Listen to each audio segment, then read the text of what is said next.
Hi, I'm Mike from PokeTips, and today I'm going to be talking about the National Pokédex problem and the easy solution for how it can be fixed. But once again, this is actually assuming that GameFreak goes ahead and listens to their fans and wants to fix this problem. Because remember, last week in the interview with US Gamer, GameFreak went ahead and said, at some point we weren't going to be able to indefinitely keep supporting all of the Pokemon, and we just found that Sword and Shield would probably be a good point to go back and reevaluate them. Based on this interview and many others that GameFreak have given in the past week, they've made it pretty clear to us that Sword and Shield are just the beginning, and all future Pokemon games that come out after Sword and Shield are also not going to have a full National Pokédex as well. So unless they decide to change their stance on this because of the backlash, we are never going to be able to use every single Pokemon in one game ever again. Now, before I talk about the easy solution, I just want to quickly address another solution that I hear a lot of people bring up, and that is delaying the game. Now, a lot of people, myself included, have said that we would not mind seeing Pokemon Sword and Shield get delayed so they can improve the game and have compatibility for all Pokemon in it. Now, in theory, that sounds like a great idea. A lot of people would not mind seeing the game get delayed to improve it in the long run. However, when you look at the big picture of Pokemon itself, way too much depends on that November release date for Sword and Shield, and if we delayed the game, it would really throw off the whole Pokemon franchise. Joe Merrick, the owner of Cerebi.net, one of the biggest Pokemon fan sites out there, made a very good point on Twitter, where he was looking at delaying the Pokemon Sword and Shield games from Nintendo and Game Freak's perspective and made it pretty obvious why they wouldn't be able to do it. He said, people keep saying that they could just delay the game, but they can't. The Sword and Shield anime will have entered production now with the Sun and Moon episodes entering the final phase. TCG is in process. Next year's movie is likely in pre-production. They can't just delay. And that raises a really good point. Delaying the games will also push back the anime, the movies, the trading cards, the new merchandise, plushes that come out for these games. The Pokemon video games make a lot of money, but it's nowhere even close to the amount of money that they make from all these other things combined. So from a business standpoint, even though delaying the games would make the games better, they would lose out on so much money, especially by skipping November and December, the holiday season and all those sales. So for that reason, I believe that a delay is just off the table. And don't forget, just like how we're disappointed with losing the National Pokédex now, there would be a lot of fans that would be disappointed about having the games delayed that they were looking forward to. Putting all these factors together, there's no way Nintendo and Game Freak would delay Sword and Shield. But like I mentioned before, there's an easy solution to this whole problem. Are you ready? So the solution to this problem is smash that like button!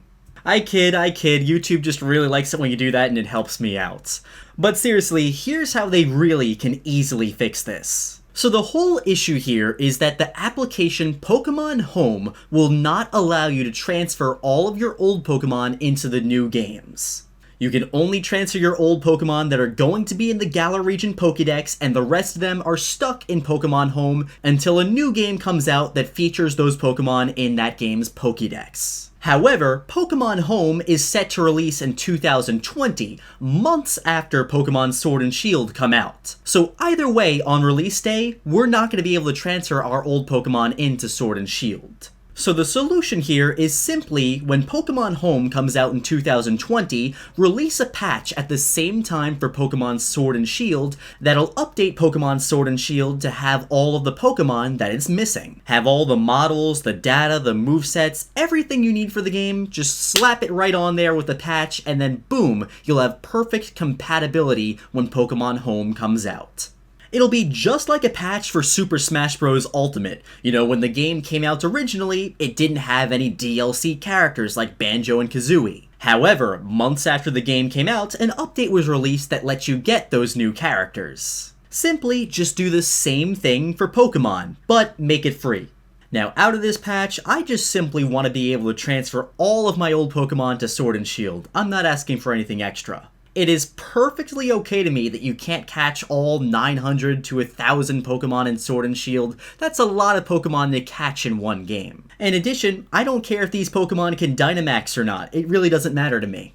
Again, with this patch, all I want is to be able to transfer my old Pokemon into the new games. Now, the reason that I think this solution works so well is because no matter what, when Pokemon Sword and Shield come out in November, we're not going to be able to transfer our old Pokemon into those games anyway. We're going to have to wait a little bit. During that time, GameFreak and Nintendo can develop and finish up the models for the rest of the Pokemon and get them compatible for Pokemon Sword and Shield. I really don't think it'll be too hard for them to do that anyway, because they already have all the old models done for previous Pokemon games that can easily be upscaled for the Switch.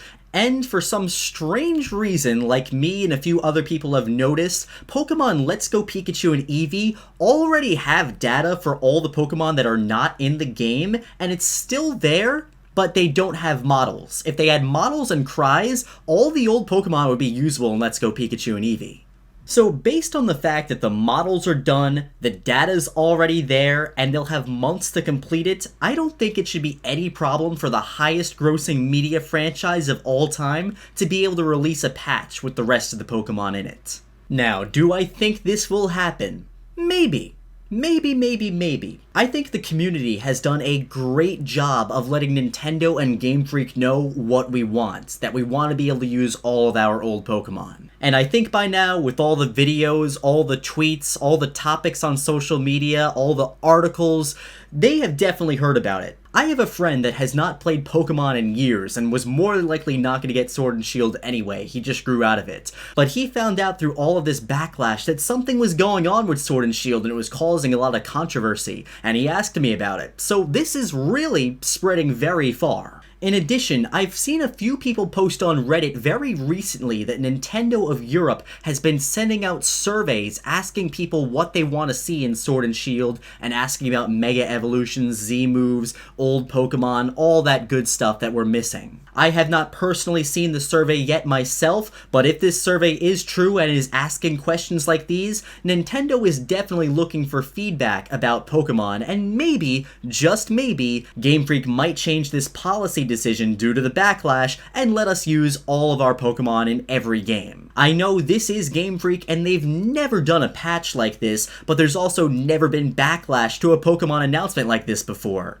In addition, with the Nintendo Switch, now is the best time ever to patch your game. It's not like the 3DS where the patches go on the SD card, and if you take it out, you're playing the unpatched game. Everything is saved onto the Switch, as far as I know, and you can't get rid of the patch easily.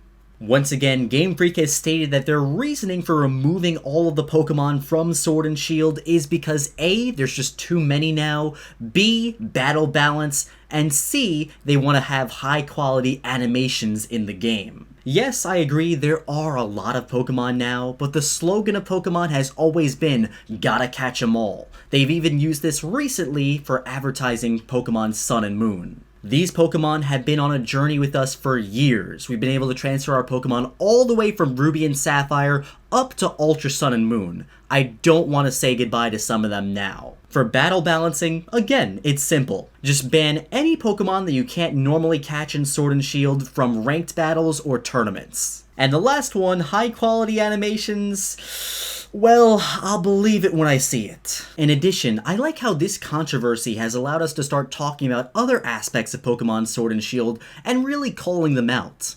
Overall, I think Pokemon Sword and Shield look pretty good, however they are lacking in a few areas. I'm sure by now you've all seen that picture spread around social media of that tree in Pokemon Sword and Shield that looks like it could be from Zelda on the Nintendo 64, among many other questionable graphics that we've seen from the game's pre-release screenshots and videos.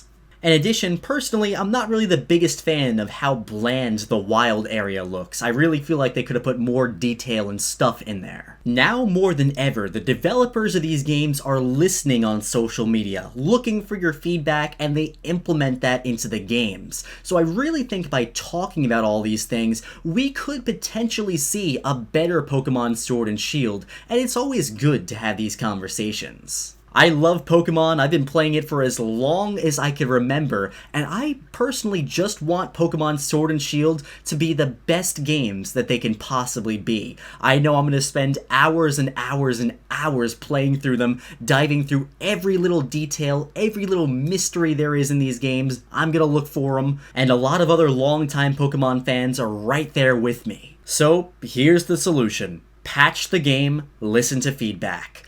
Will it happen? Only the future will tell, but I really have high hopes that they are listening and things will change. In the comment section below, I want to know what your opinions are on my patch solution. Do you agree with me? Do you disagree? Let me know in the comment section below. Thanks so much for watching all the way to the end. You are awesome, and I hope you have a fantastic day. Take care, and I'll see you in the next one.